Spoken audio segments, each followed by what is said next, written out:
Make sure your deck clears over there on that other side. You want me to keep on going? Yeah, you good. Go ahead. You got a lot of room over here.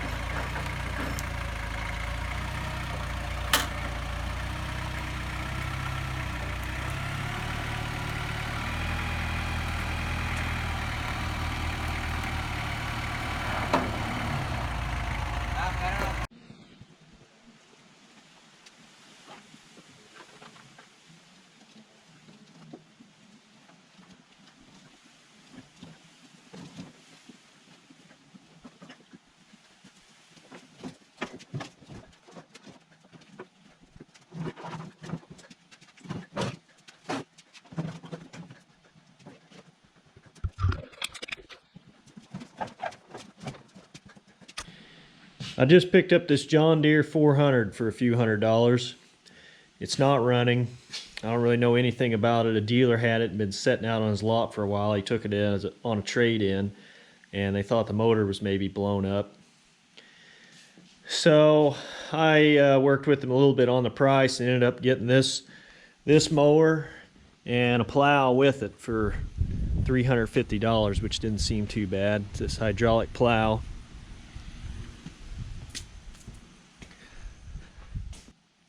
So for the price, I figured it was worth gambling on. You know, I've got several out of these old John Deeres. So it looked like the deck's in pretty good shape on this. It's got a big 60-inch deck. They made these from the late 70s up through, I think, 82 or 83.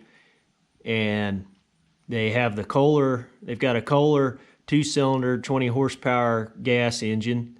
Supposed to be pretty good. Mowers, they've got a high and low range, Peerless hydrostatic transmission. You can shift it here in different ranges. They're supposed to be pretty quick. They've got your different levers for your hydraulics. For some reason, the previous owners had these tires on like that. And it's even got 3-point hitch on the back. So I think it would be pretty handy to have this thing around. I wouldn't mind getting it running. So I'm going to tear into it and see if I can figure out what's wrong with the motor. What you can grab onto the PTO shaft and turn it by hand with no compression, and you can hear the pistons moving up and down in there. So I think what's going on is that one of the gears, one of the timing gears on either the crankshaft or the camshaft is probably stripped out. So I don't know what condition the inside, you know, the pistons or the cylinders are, but I'm going to tear this thing down, see if we can figure out what's wrong with the motor, decide if it's scrap or not, and then go for there. So I think it'll be a pretty fun project.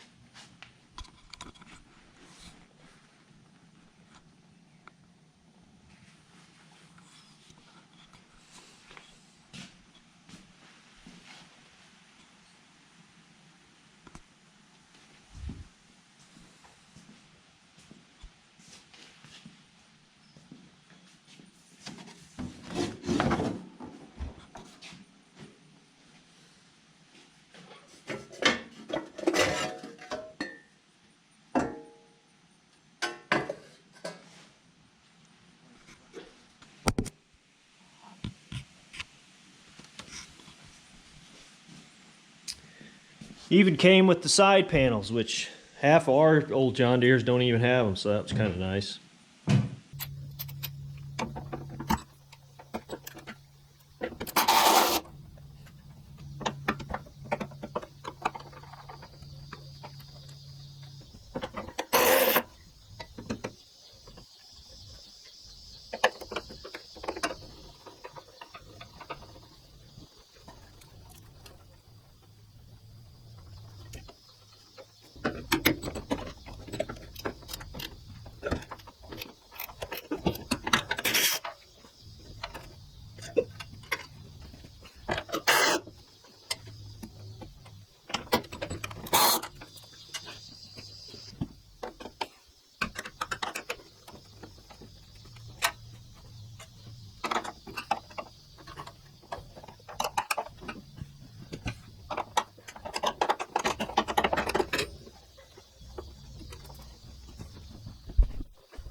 Well, the problem I was having here is that I just cannot get the drive shaft or PTO shaft uncoupled from this front transfer shaft here.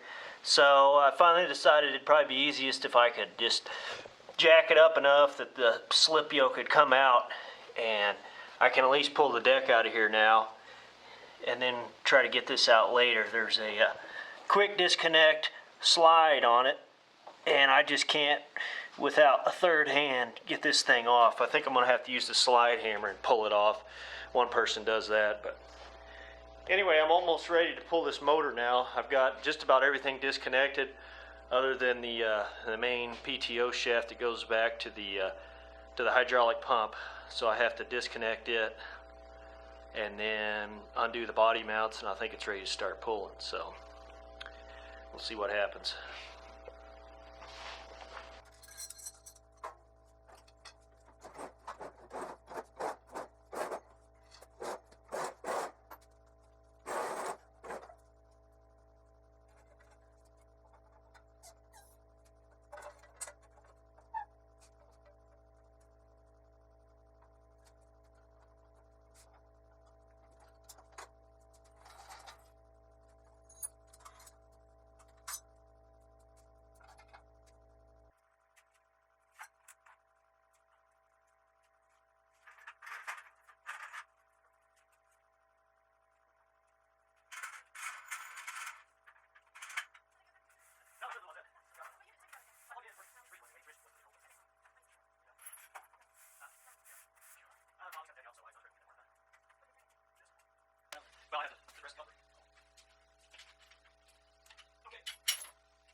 Well, there you have it. The motor's out.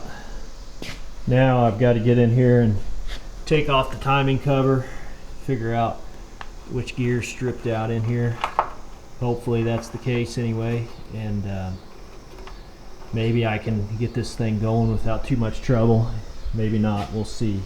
If this motor's toast, I'll see about maybe just repowering it, but it come out without too much trouble. I was trying to keep it out of the oil cooler here. I think I did a pretty good job of it, because you've got these brackets on the back here for the motor mounts, and you've got to lift it up enough until you can clear down here before you can really start moving it forward. So once you get it off these bolts, then it goes a little easier.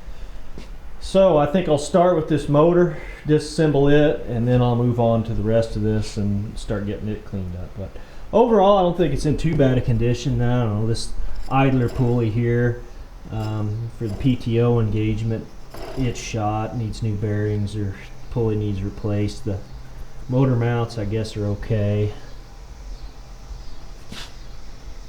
They don't seem to be too bad. I don't think this oil cooler's leaking. I hope not, because I don't want to have to pay to buy a new one. So.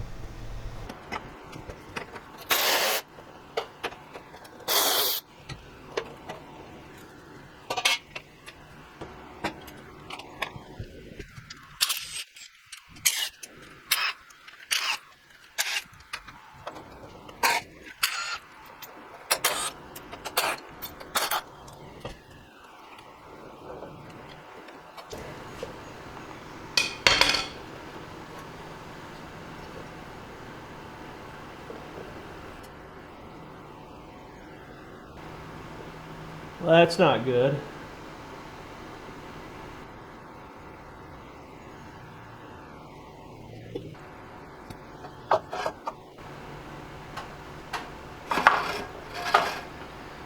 It looks like the connecting rod's not even connected to the piston here. I guess I'll take the cover off the other side and see what's going on. Unfortunately, my hypothesis about the strip timing gear doesn't seem to be correct. Sounds like the rod's gone.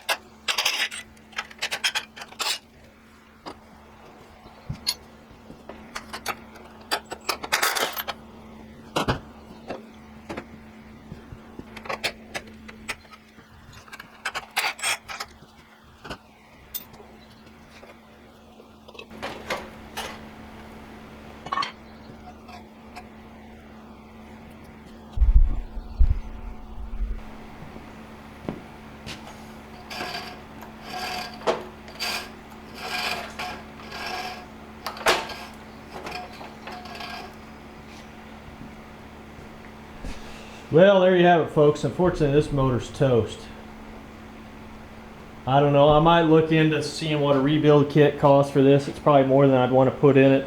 I think what I'm going to do is we'll break here, and I'll see if I can come up with a different motor out of a different machine. Probably not a 400. I'll try to fit something else into this, repower it with a different engine altogether. So anyway, I still don't think it's that bad of a deal I got on this. 350 bucks. I mean, it needs a lot of work. Was confident that something was wrong with the motor, but we'll see if I can get it repowered and get it back together. So stay tuned for the next video, and thanks for watching.